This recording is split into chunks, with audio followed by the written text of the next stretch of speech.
Hello listeners and readers, welcome back to హులు stories వల్లబ్బా. ఈరోజు మన ఛానల్ కోసం నేను రాస్తున్న కథ నా ఊపిరి నువ్వే లాస్ట్ పార్ట్ అబ్బా. ఈ కథలోని ముందర భాగాలు ఇప్పటి వరకు చూడని వాళ్ళ కోసం కామెంట్స్లో లింక్స్ ఇచ్చా. అలాగే ఛానల్లో అన్ని కథలకు ప్లేలిస్టులు కూడా ఉన్నాయబ్బా. కొంచెం సబ్స్క్రైబ్ చేసుకొని చూస్తూ కథ నచ్చినట్లయితే తప్పకుండా లైక్ చేసి కథ ఎలా ఉందో ఉల్లి కామెంట్ రాసి చెప్పండి. మరి ఇంక ఈరోజు మనం కథలోకి వెళ్ళిపోదామా. దీపను ట్రీట్ చేసిన డాక్టర్స్ దీప ప్రాణాలకు ఎలాంటి ఇబ్బంది లేదని, కాకపోతే ఆమె ర్యాట్ మందు తీసుకోవడం వల్ల, అది తీసుకొని కూడా చాలాసేపు గడవడం వల్ల ఆమె గర్భసంచికి కొంచెం ఇన్ఫెక్షన్ అయ్యే అవకాశం ఉందని, అందుకోసమే దీపకు కొన్ని టెస్టులు చేయాలి అని చెప్పి అందుకు సంబంధించిన ఏర్పాట్లను చేయమంటూ నర్స్తో చెప్పి డాక్టర్స్ వెళ్ళిపోవడంతో దీప తల్లికి డాక్టర్స్ చెప్పింది విని గుండెల్లో రైళ్లు పరిగెడుతున్నాయి. ఎందుకంటే ఆమెకు పిల్లలు పుట్టే అవకాశం ఎక్కడ లేకుండా పోతుందేమోనన్న భయంతో. అయితే డాక్టర్ నోటి నుంచి ఆ మాటలు విన్న కార్తిక్ బాధతో కుంగిపోతుంటే భవానీ కొడుకును ఓదారుస్తూ, చూడరా దీపకు ఏమీ కాదు, ఇంకో 2 రోజుల్లో అంతా మామూలైపోతుంది. అలాగే ఇప్పుడు చేసే టెస్టుల్లో కానీ రిపోర్ట్స్లో కానీ ఎలాంటి కాంప్లికేషన్స్ ఉండవు, యూ డోంట్ వరీ అంటూ తన కాలేజ్లో ఎంబీబీఎస్ని పూర్తి చేసి ఇండియాలోనే టాప్ 10 గైనకాలజిస్టుల్లో ఒకరైన తన స్టూడెంట్కి ఫోన్ చేసి ప్రస్తుత పరిస్థితిని వివరించడంతో ఆ డాక్టర్ మరో 24 గంటలలో నేను హాస్పిటల్కి వచ్చి తనను ట్రీట్ చేస్తాను అంటూ చెప్పింది. ఇంకోవైపు రవిని ఇంటికి తీసుకుని వచ్చిన సువత్సల పెళ్లి మండపంలో జరిగిందంతా తలుచుకుని బాధపడుతూ ఆమె మనసులో ఉన్న భయాలు, అనుమానాలు నిజం కాకూడదు అని ఆ దేవుణ్ణి ప్రార్థిస్తూ తెలిసిన వారికల్లా ఫోన్ చేసి నారాయణ గురించి అడుగుతూ ఉంటే రవి కూడా తల్లి ముందు తండ్రి కోసం బ్రతకడం ప్రారంభించినట్లుగా నాటకం ఆడుతున్నాడు. కానీ తనకు ఆల్రెడీ తెలుసు నారాయణ ఇప్పుడు ఎక్కడ ఎవరితో ఉన్నాడో అని. కానీ అతను మాత్రం ఆ విషయం తల్లితో చెప్పాలి అనుకోలేదు. కానీ రవి మనసులో మాత్రం చాలా బాధగా ఉంది. ఎందుకంటే తనతో చిన్నతనం నుంచి ప్రతి విషయంలో గొడవ పడుతూ, పోట్లాడుతూ, ఆడుతూ పాడుతూ చాలా సంతోషంగా ఉండే దీప ఆమె జీవితంలో తనకు ఇష్టం లేకుండా జరుగుతున్న దానికి ఎవ్వరికీ ఎదురు చెప్పలేక తన ప్రాణాలను సైతం ఆమె ప్రేమ కోసం తీసుకోవాలి అనుకోవడంతో, ఆమెను రక్తం నిండిన పెళ్లి బట్టలలో చూడడంతో అతని మనసంతా చాలా చాలా డిస్టర్బ్ అయ్యింది. బేసిక్గా రవి మంచివాడే, కానీ తండ్రి గారాభం అతన్ని మొండివాడిలా తయారు చేసింది. పైగా ఒక్కడే కొడుకు కావడంతో చిన్నతనం నుంచి తనకు పోటీ లేకపోవడంతో ఎప్పుడూ కూడా కోరింది కాళ్ళ దగ్గరకు రావడంతో అతనికి కష్టం విలువ తెలియలేదు. పైగా నలుగురిలో గొప్ప అనిపించుకోవాలన్న గుణమే అతడిని మూర్ఖుడిలా తయారు చేసింది. వీటికి తోడు కార్తిక్తో అతనికి ఉన్న పాత కక్షల వల్ల అతను మరింత మొండిగా తయారయ్యాడు.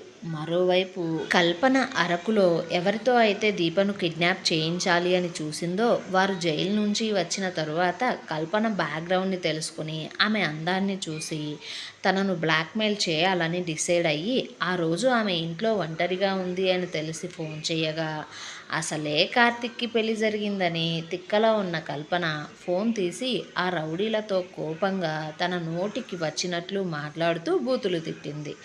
అసలే పీకల దాకా తాగి ఉన్న వీరికి ఆమె మాట్లాడిన మాటలకు పిచ్చ కోపం వచ్చింది. ఆ కోపంతోనే కల్పన ఇంటి దగ్గరకు బయలుదేరారు.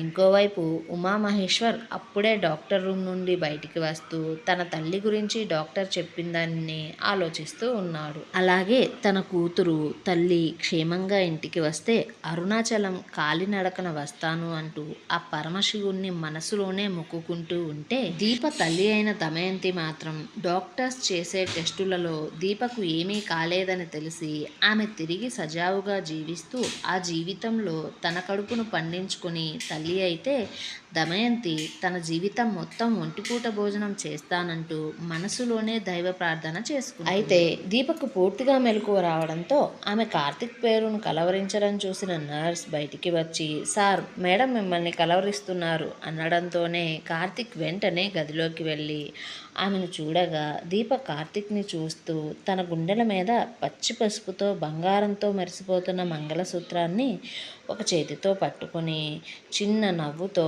మరొక చేతిని అతని వైపుగా చాపగా కార్తిక్ ఆమె మీద చెప్పలేనంత కోపంతో ఉన్నా సరే కొండంత ప్రేమతో ఆమెను చూస్తూ ఆమె చేతిని ఇష్టంగా అందుకొని బెడ్ మీద కూర్చుంటూ చిన్నపాటి కోపాన్ని ప్రదర్శిస్తూ, దీపా, నీకసలు ఇలా ఎలా చేయాలనిపించింది?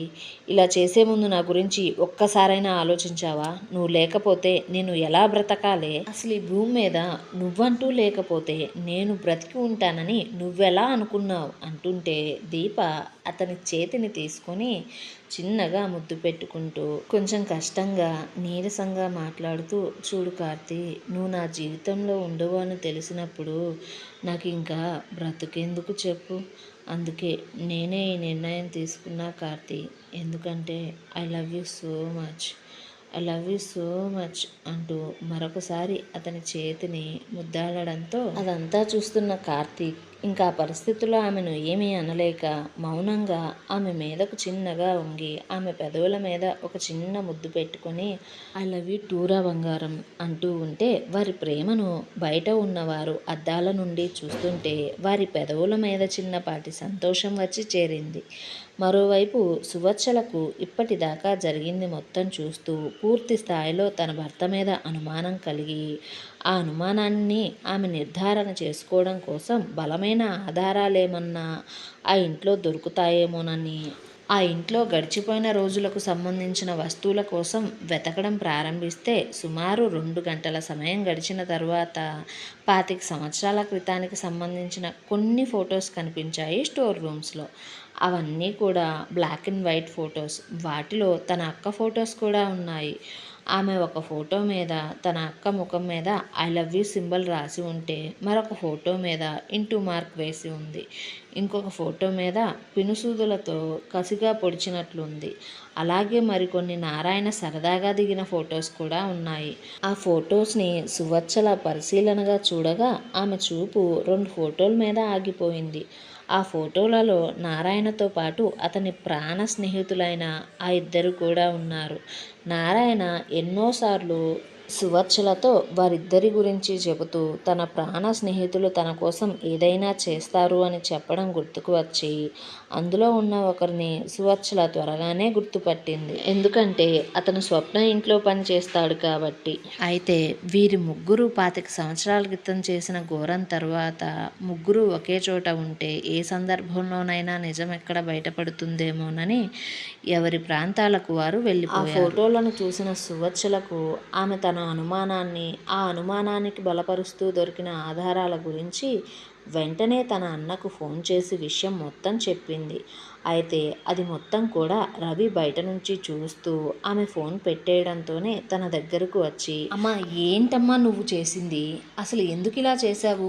ఎవడో ముక్కు మొహం తెలియని ఒకడొచ్చి ఏదో చెబితే నువ్వు ఆ విషయం నమ్మేయడమేనా? పైగా వెనక ముందు ఆలోచించే పని లేదా? అసలు నీకు ఇప్పుడు తన మన గుర్తుకు రావడం లేదా? తనేమీ పరాయవాడు కాదు, నీ భర్త, నా తండ్రి. పైగా అదేమన్నా ఇప్పుడిప్పుడు జరిగిందా?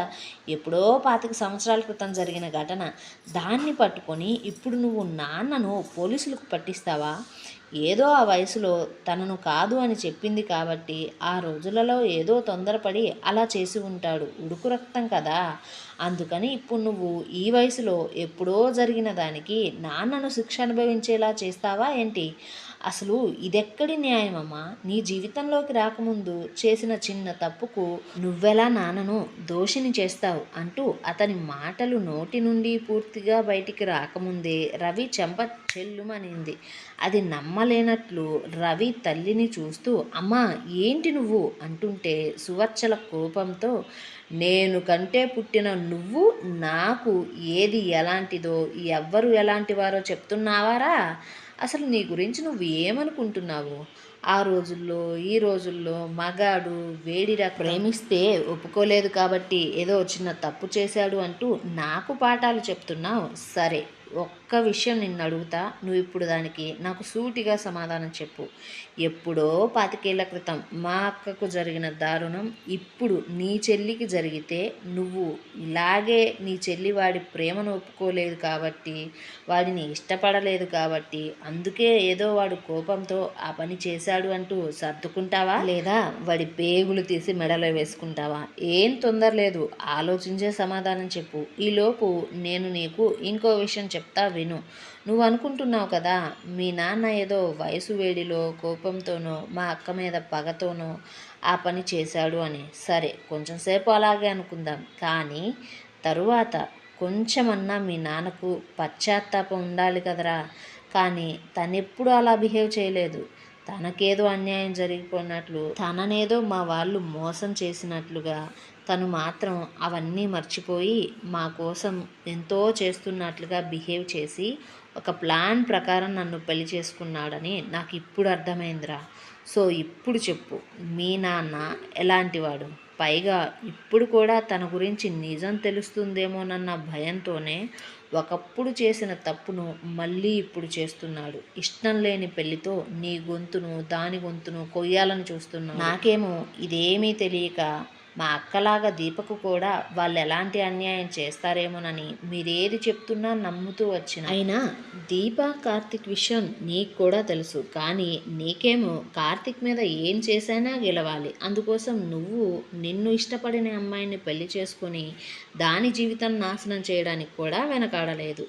ఈ పని చేస్తూ నువ్వు కొడుకు కూడా తండ్రి లాంటి వాడే అని అనిపించుకున్నావు కదరా అంటుంటే, రవికి మాత్రం తన ఆలోచన తల్లి ఎప్పుడైతే నీ చెల్లికి అలాంటి సంఘటన జరిగితే నువ్వేం చేస్తావు అని అడిగిందో ఆ మాట దగ్గరే ఆగిపోయింది. మనసులో ఒక్కసారి తను ఆ విధంగా ఊహించుకోగానే అతని రక్తం మరిగిపోతుంది. అతను అదే విషయం ఆలోచిస్తుంటే సువర్చల కొడుకును చూస్తూ, ఇప్పుడు చెప్పు రవి, నువ్వేం చేస్తావు అనగానే రవి, అమ్మ, నాన్నిప్పుడు స్వప్న అత్త వాళ్ళ ఊరిలో తన ఫ్రెండ్ దగ్గర ఉండడానికి పోయాడు అంటూ చెప్పి ఇప్పటి వరకు తను చేసిన దానికి తల్లికి సారీ చెప్పాడు. ఇంకోవైపు ఉమామహేశ్వర్ చెల్లి చెప్పింది మొత్తం విని ఫోన్ పెట్టేసి కోపంతో స్వప్న వాళ్ళ ఊరు వెళ్ళడం కోసం బయలుదేరుతుంటే ఆమె మాత్రం భర్త కోపాన్ని చూసి భయపడి ఆపుతూ, వెళ్ళొద్దండి ప్లీజ్ అని అంటూ ఉంటే అక్కడ ఉన్నవారు కూడా అతని కోపం చూసి అతనిని ఆపుతూ ఉన్నారు.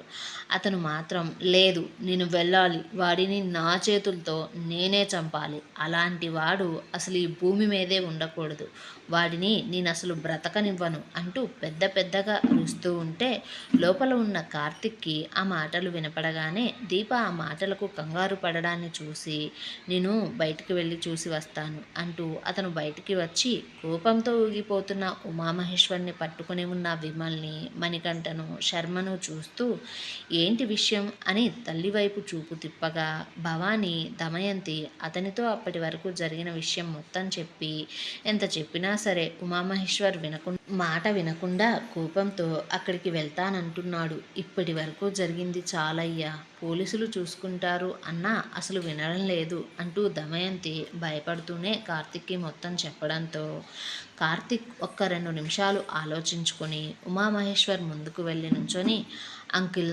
దయచేసి మీరిప్పుడు కోప్పడకండి, నేను పోలీసులకు ఫోన్ చేసి విషయం చెప్తా, అలాగే పోలీసులతో విమల్ని కూడా అక్కడికి పంపుతా, మీరు మాత్రం వెళ్ళొద్దు అంటుంటే ఉమామహేశ్వర్ అదే కోపంతో కార్తిక్ని చూస్తూ, చూడు కార్తిక్, నాకేమైనా పర్లేదు, కానీ అలాంటి వాడు ఈ భూమి మీద ఉండకూడదు అంటూ మొండిపట్టు పడుతూ ఉంటే కార్తిక్, అంకుల్ ప్లీజ్, మీరు మీ కోపాన్ని తగ్గించుకొని నేను చెప్పే విషయాన్ని ఒక్కసారి ఆలోచించండి. ఈ సమయం మీరు కోప్పడి విచక్షణ కోల్పోయే సమయం కాదు.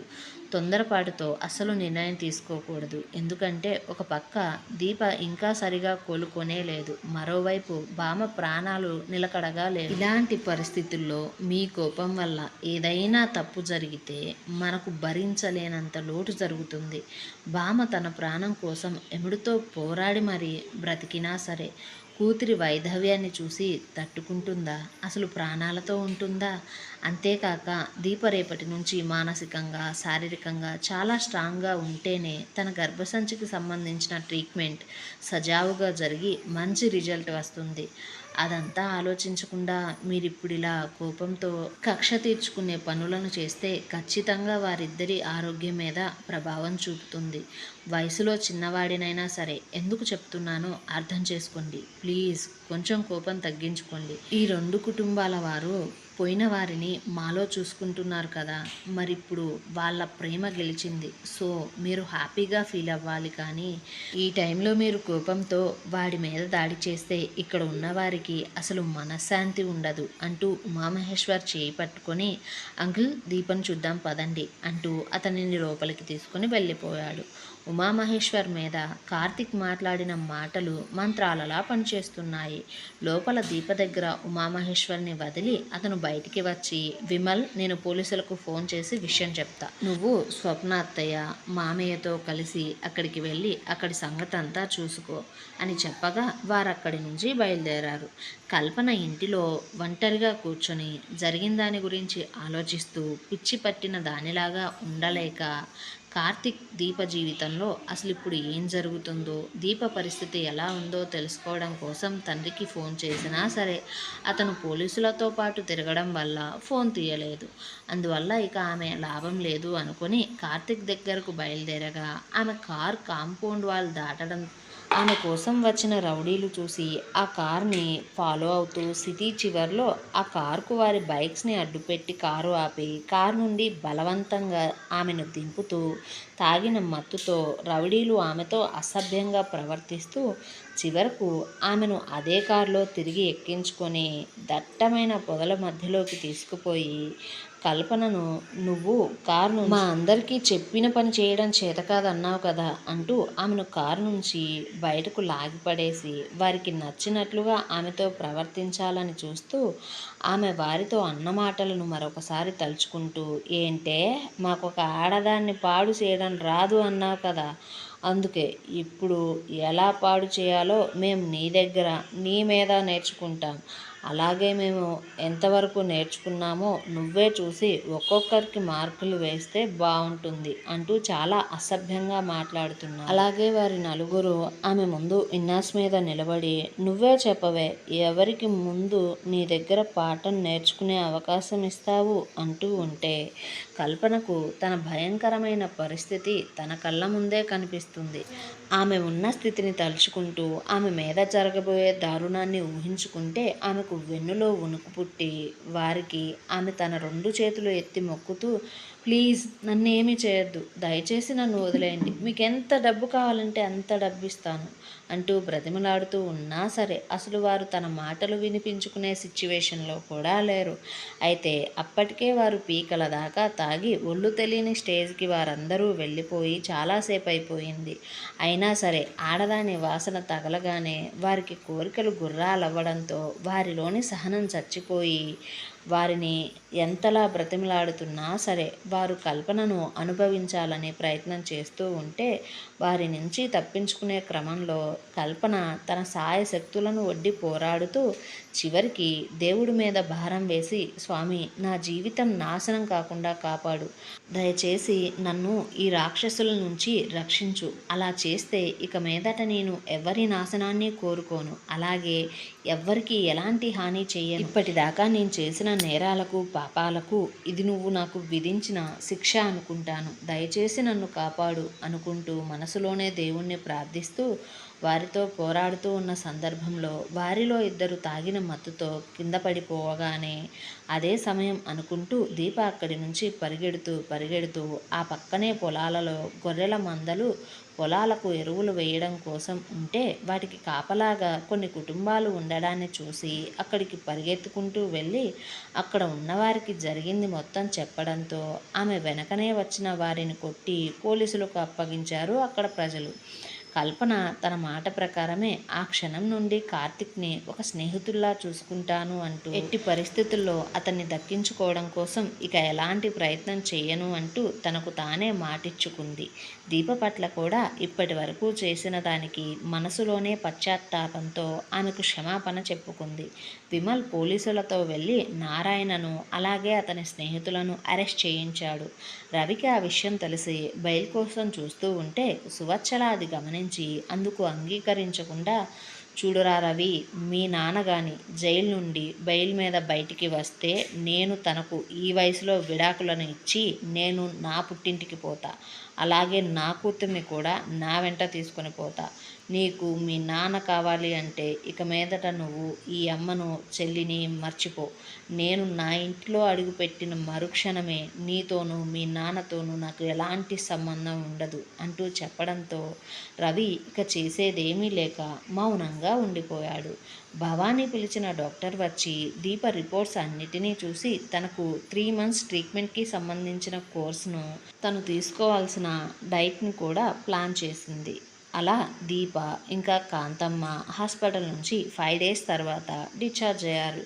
కాంతమ్మకు స్వల్పగా పక్షవాతం వచ్చింది, కానీ ఆమె తన పనులను తాను చేసుకుంటుంది. దీప కార్తిక్ తిరిగి ఎవరి పనులలో వారు పడిపోయారు. దీప ఇచ్చిన యాప్ ఐడియా మీద ఇద్దరు వర్క్ చేస్తూ యాప్ని క్రియేట్ చేసి దానిని గ్రాండ్గా 2 నెలల వ్యవధిలోనే లాంచ్ చేశారు. కొద్ది రోజులలోనే ఆ యాప్కి మంచి రిజల్ట్ కూడా వచ్చింది. ఆ యాప్ సక్సెస్ అవ్వడం వల్ల కార్తిక్ కంపెనీకి దేశంలోనే మంచి గుర్తింపు వచ్చి తన బిజినెస్ బాగా సక్సెస్ అయ్యింది.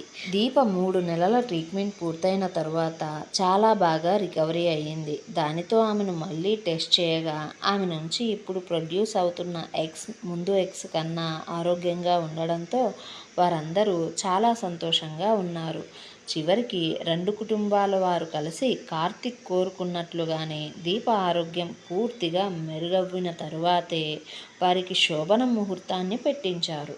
రాత్రి 10:45 అవుతుంటే తల నిండా బొండు మల్లె పువ్వులను పెట్టుకొని, బొడ్డు కిందకు చీర కట్టుకొని, నాజూకైన నడుముకు దాని అందాన్ని మరింతగా పెంచేలా ఉండే చిన్న చిన్న పూలతో అందంగా డిజైన్ చేసిన చిన్న చైన్ని వడ్రానంగా పెట్టుకుని, లేత గులాబీ రంగు చీరలో పాల గ్లాస్తో గదిలోకి అడుగు పెట్టింది దీప. ఆమె కోసమే ఎప్పటి నుంచో ఎదురు చూస్తున్న కార్తిక్ ఆమె గదిలోకి వచ్చిన వెంటనే తలుపులు వేసి దీప చేతిలో ఉన్న పాల గ్లాసును తీసుకొని సగం పాలు అతను తాగి మిగిలిన సగం దీపకు తాగించడం వల్ల దీపకు పాల మీసాలు వచ్చాయి. ఆ మీసాలతో దీప పెదవులు అతనిని మరింతగా కవ్విస్తూ ఉంటే ఇక అంతకు మించి ఆగలేని కార్తిక్ దీపను అమాంతం చేతులలోకి తీసుకొని వారి కింద నలిగిపోవడం కోసం ఎదురు చూస్తున్న మల్లెపూలతో అందంగా అలంకరించబడ్డ మంచం మీదకు దీపను వాల్చేసి పెదవుల మీద ఉన్న పాలమేగడను కార్తిక్ అతని పెదవులతో రుచి చూస్తూ ఆమె తనువుకు భారంగా వారి ప్రణయాలకు అడ్డుగా ఉన్న ఒక్కొక్క ఆభరణాన్ని కార్తిక్ అతని పెదవులతో ఆత్రంగా ఆమె శరీరం నుండి దూరం చేస్తూ ఆమెను అర్ధనగ్నంగా చూడడంతోనే అతనిలోని కోరికలు పాల పొంగుల్లా తన్నుకొస్తూ ఉంటే అతని నుండి పై వస్త్రాన్ని పక్కకు తీసేసి దీప చేతిని చేతిలోకి తీసుకొని తన శరీరానికి తాకించుకుంటూ దీప సిగ్గును దూరం చేస్తూ వారిద్దరిలో కోరికలను తారాస్థాయికి తీసుకుపోయి ఎత్తు పల్లాల దీప శరీర కొలతలను